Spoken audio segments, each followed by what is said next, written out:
चक्रधर स्वामी की जय। आम्ही सर्व तीर्थयात्रेकरू नांदूर मधमेश्वर या ठिकाणी आलेलो आहोत। तर आम्ही जे स्थाननमस्कार करतो आहोत ते म्हणजे नाथोबा मंडळीक नामकरण। नाथोबा हे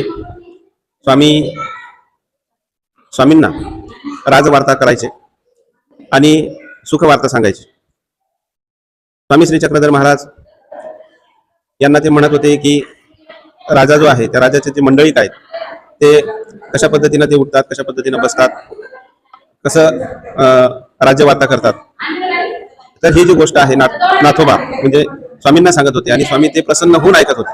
आणि म्हणून या स्थानाच्या ठिकाणी स्वामी श्री चक्रधर महाराजांनी नाथोबासांचं मंडळीक हे नामकरण केलं। स्वामी म्हणतात ते मंडळीक राजाचे आहेत पण तुम्ही माझे मंडळीक आहात, म्हणून नाथोबा मंडळीक नामकरण हे स्थान आम्ही या ठिकाणी नमस्कार केलेलं आहे। दंडवत प्रणाम। दंडवत।